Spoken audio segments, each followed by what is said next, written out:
So probably two main things here. First of all, we have developed over the last couple of years something we're calling Teach Well at the University of Auckland.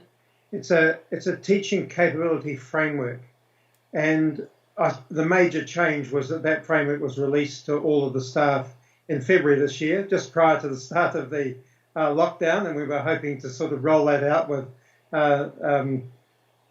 grand rollout of it. Of course, that hasn't happened. But that framework was developed. We developed a set of principles. We developed a basic capability model based around 5 main activities of teaching. So that's designing teaching, the activity of teaching itself, assessing teaching, reflecting on teaching, and then contributing to the teaching environment. And largely we developed that model. We developed an extended capability model, and then out of that we developed the type of documentation, evidence collecting that we thought would support it. So the big change actually is to have that model now available and in front of all the staff in the university. Associated with that, or perhaps not associated with it so much as related to that, the university reorganised the support for teaching, because the main reason we went into the teaching culture survey was that we knew we were about to embark on this revision of what it means to teach well, and we wanted to embark on the support systems that sat alongside what it meant to teach well. We didn't go into the model thinking about promotion, and I know that's slightly different from the way in which your framework got developed. We went into it thinking about what does it mean to teach well, how can all boats rise in the university to do that, and therefore what support can be put alongside it. And so the other big change is that the university has now created what they're calling a learning design service, and that will work alongside academic staff to design their courses, to design their curriculum, to design learning activities. It's a consultancy service basically.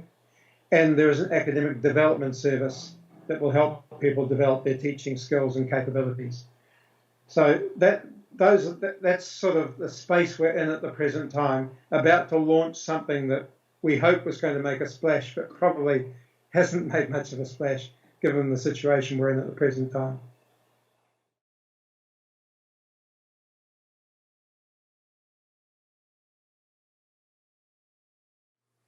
Well, mainly it was a really wonderful opportunity to do two things. One, it was longitudinal, and that appealed to us greatly. So we knew it was going to happen last year. We knew we had the chance for it to happen next year and in 2 years' time. And we know that change takes time.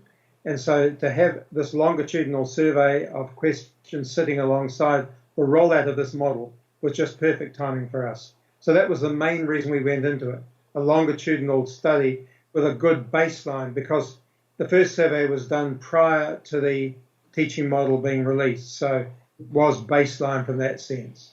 So we're hoping to see some shifts around some of the key items over the next 2 iterations. But the other was to just see how we sat alongside other people. I mean, you never quite know whether the way you think about teaching or you believe about teaching or your strengths and weaknesses are shared by others. So that was the other motivation, but it wasn't the prime motivation. The prime motivation was largely an internal baseline measure.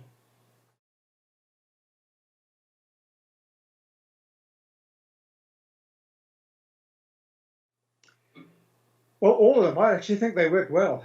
I mean, they worked well as a set for us, and I've done quite a lot of analysis of how they sit together with each other. So one of the things, it showed up some positives that we weren't particularly expecting, and we're quite pleased about that. One of the big positives that showed up was that 84% of staff said they wanted to continue to learn about teaching. Now, if you'd asked me, I wouldn't have thought it was that high. So that I thought the interest and motivation in learning about teaching, the interest and motivation in wanting to do more in teaching, there were 20% of people who wanted to spend more time on teaching.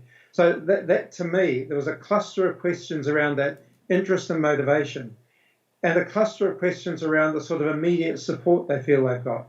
Some quite good mentoring support, some quite good reflective conversations. So that cluster of questions help reaffirm the fact that there's good things happening there. But what the other questions helped us do was to say, how can we push that further? So there are questions around the type of planning you've got. How can you plan for your teaching? Alongside how can you plan for your research career? And clearly people feel much better supported with their research career planning than they feel with their teaching planning. So they're getting support, but they don't seem to be getting that sort of long-term goal setting, development, improvement cycle that might be sitting inside the research agenda.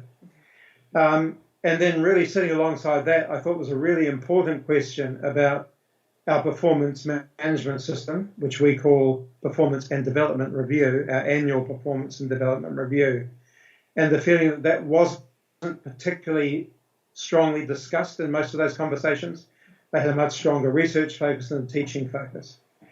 And so what really that's led us to think about is how can we get some really early gains there by helping heads of department, academic heads, think about the type of conversations they can have around teaching in the same way that almost naturally they can have conversations around research.